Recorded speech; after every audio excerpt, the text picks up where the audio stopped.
Hi. For those of you who don't know me, I'm Nick Hess, and I'm a senior here at Lowell High School. And last year, I was diagnosed with stage 4 Hodgkin's lymphoma, and which affects the lymph nodes in the body. And I didn't know what those were. Some organ system, and I actually had it was caused by the monovirus. I caught it in January, and it sort of mutated into lymphoma. And I had it for 6 months, and you know it. And it was just gradually growing, all the tumors, and I didn't pay much attention to it because all the side effects are the same as mono. Like, I had this annoying cough, got worse and worse every single day. I was tired all the time. Slept 4 hours after I got home from school. Walked out the stairs and made me tired. I had night sweats where I would sweat at night, and sometimes I would wake up in the middle of the night and my sheets would be soaked, basically. And I had rapid weight loss. I lost 60 pounds in those 6 months, and I didn't think anything of it. I had mind mechanics, so I thought I was losing weight. Look at that.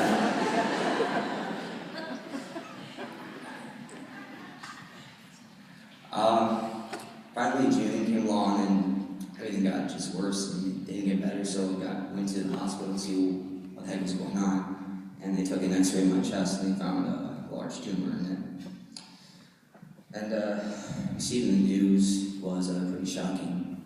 I was taken into a room full of a bunch of these doctors, and I knew something was up. And when I was told that I had a tumor in my chest, I had a cup full of water, and I dropped the water. It was below the floor, and I didn't even notice it because I had this ringing in my ears. You ever hear like a loud noise, and you just get that ringing in your ears? It's kind of like that for about hours. And I didn't know what lymphoma was. It's cancer. I thought it was just some disease. But when they told me, Nick, we think you have lymphoma, I was like, God, thank you. It's not cancer. It's like, yeah, it is. And I stayed in the hospital for about 10 days, trying to figure out a diagnosis.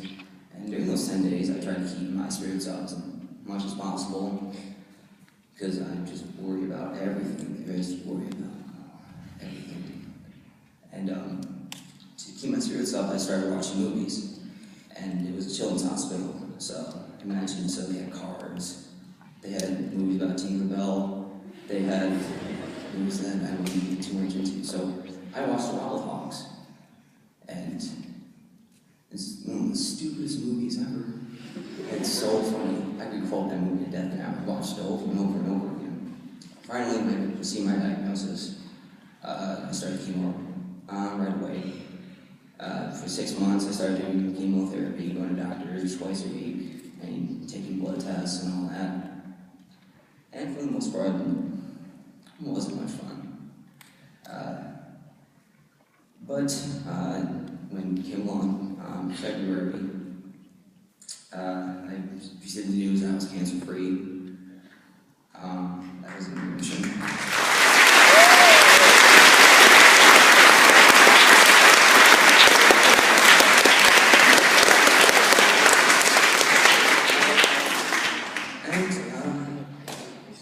A lot of good things came out of it afterwards.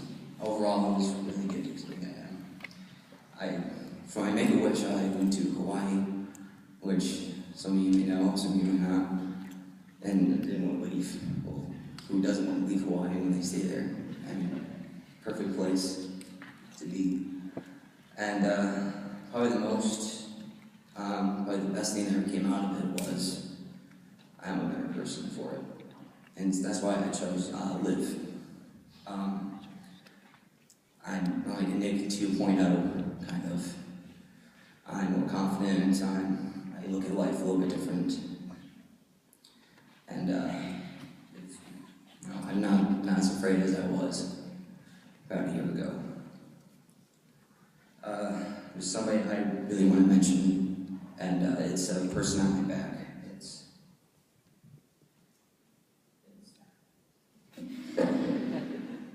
It's Ramona.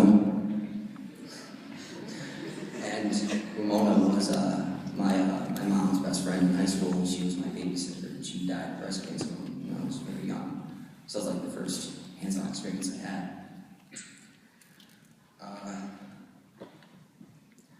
There's a bunch of people I want to thank. I have a long list.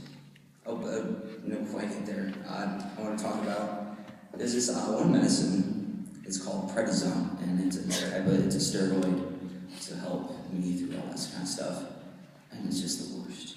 It is. It makes you grumpy, cranky, complain about everything. It's too hot in here, the sun is too bright, put the shades on, your blanket is too warm.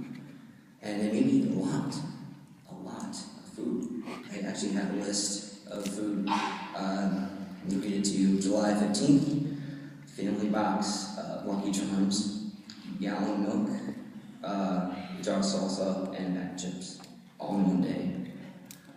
And July 27th, 7 grilled ham and cheese sandwiches, another jar salsa, bag of chips, and gallon milk. On Monday.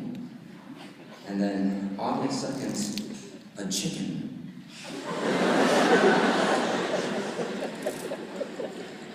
So yeah, it's a nice. There's a bunch of people I want to thank. First of all, I want to thank my mom for being there every step of the way. For me visiting the hospital, going to my appointments, and daily routine. I want to thank my dad and the rest of my family. And when they visited me in the hospital, they could visit any chance that they could get. And they were so loud. Every day they were loud, they kept me up until 10 o'clock at night when I tried to sleep. They were so loud. And the nurses said that they could hear them 3 rooms away, on the brick wall. And if any teachers know Becky Osborne, you know what I'm talking about.